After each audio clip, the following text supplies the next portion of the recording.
Hey there, Paul Case here. It's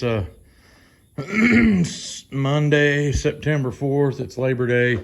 I don't know what happened here, but you can see I got my lights in this shop rigged up just like that.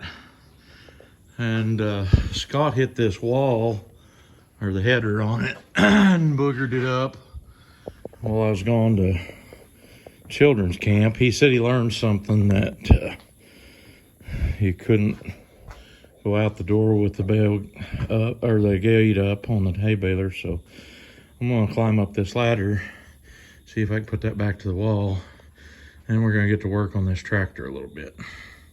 Well, as you can see, it doesn't look like those are on, but they're on. The lights fixed up, all back up overhead, which is real handy. Now I'm working on this.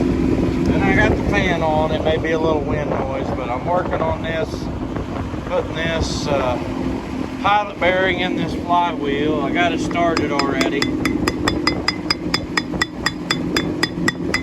The other pilot bearing on this was locked up.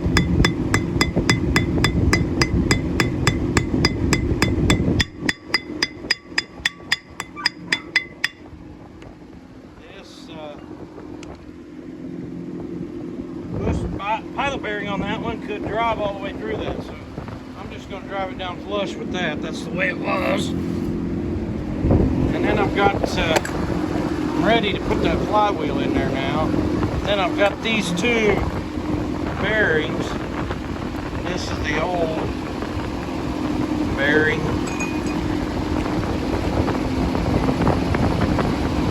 A little bit confused about how they go in there. I guess it shouldn't be. I think I can figure it out. I'm going to say this one goes on the back bearing.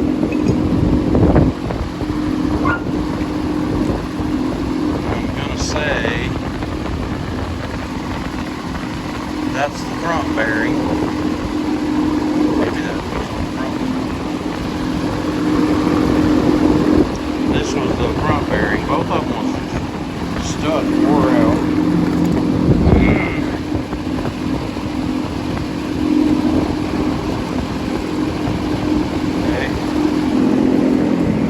This clutch, you can see that this bearing pushes on that.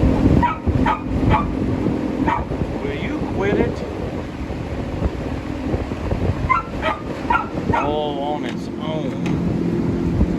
And it just slips over that. So that bearing doesn't have any kind of retainer or something, but this one does. And that bearing will go down in there like that.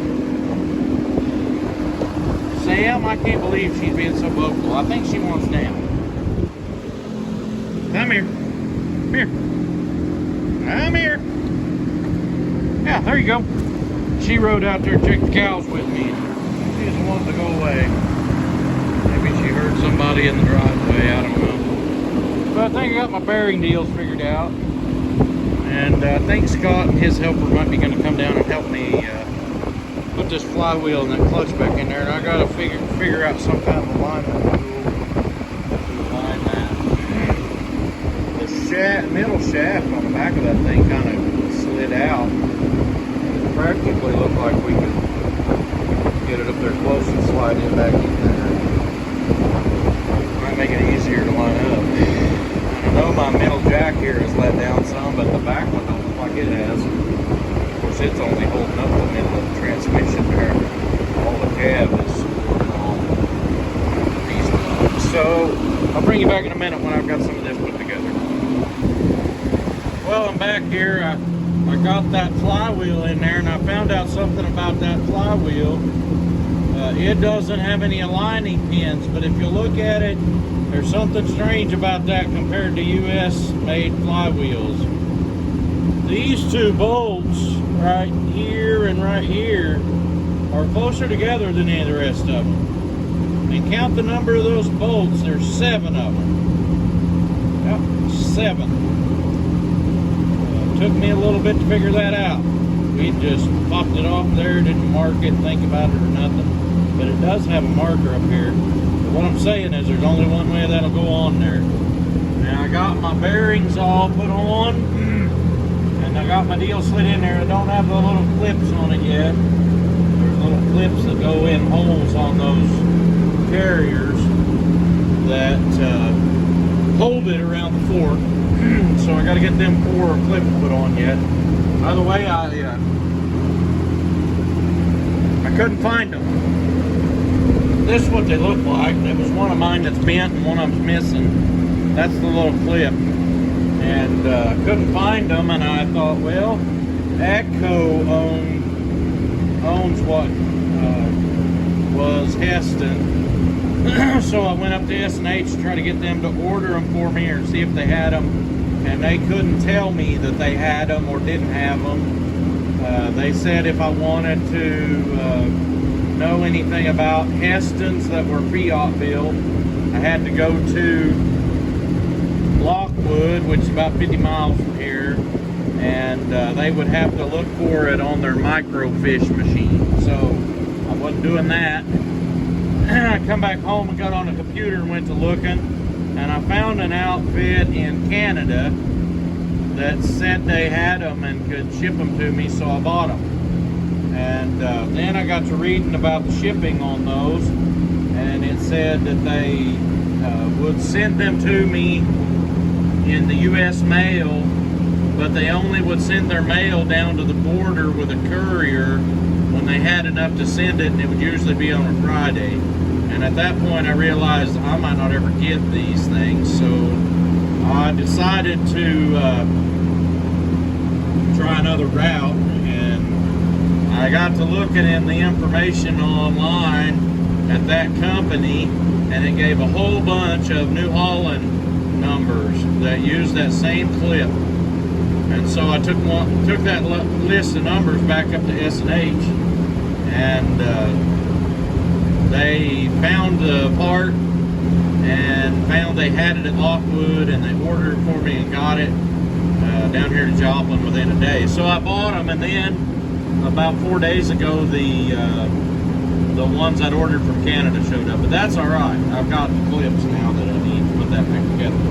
So I'm fixing to have to do this, and I don't have an alignment tool. That shaft will pull out of there a little ways, but it stops, so it's got a clip on it that holds it in there. So I'm having to make me an alignment tool, and this is my alignment tool. Don't laugh at me, this works very well. I've done it before. You have to put black tape around them to make them tight, and you can see it still has some slop in it. So what you do is you get that centered. Of course, the clutch and everything will be on it then, but you also have to make it fit through the clutch disc.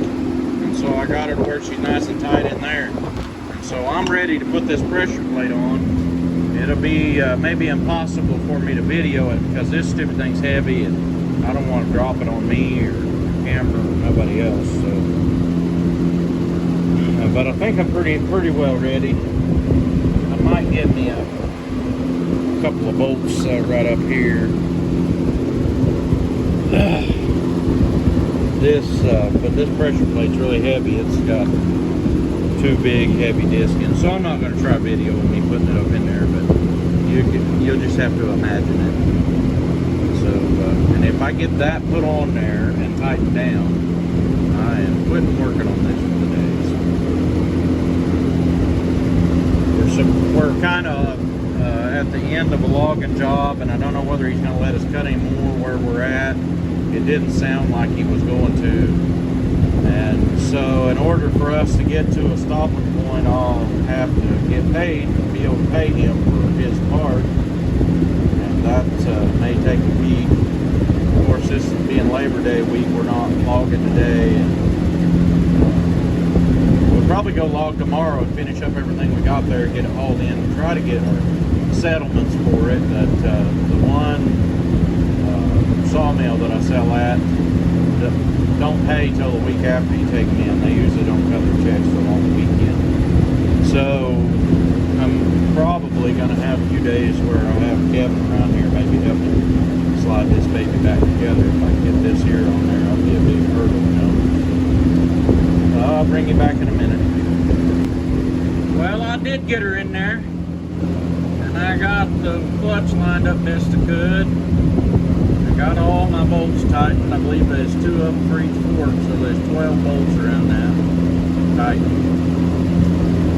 And still got to get the clips on those carriers for those bearings, but other than that, I think I'm ready to slide it back together. This tractor worked out really a lot better than what it could have, and I kind of think this thing has actual hours on it. It just doesn't show that much wear. I'm gonna say the hours on it's just barely enough to wear out a set of tires on the back. And I haven't looked for a date on these. I bought some tractors before that the date on the tires coincided with their build date. But this one here, all of the bolts were like original, Loctited and stuff like that. And then they done some things that helped us out. And one of them is this line that goes to the temperature gauge. They made long enough you can do this and not have to take it loose. And see, there's another line there. That's the temperature sender. I don't know what this is. It's a wire that goes something else. But the air conditioner hoses, one of them's down, one of them's up, but they're long enough that they don't have to come apart to split it in two like this. Well, we'll work on this another day when I got help me roll it together. Thanks for watching. We'll catch y'all on the next one.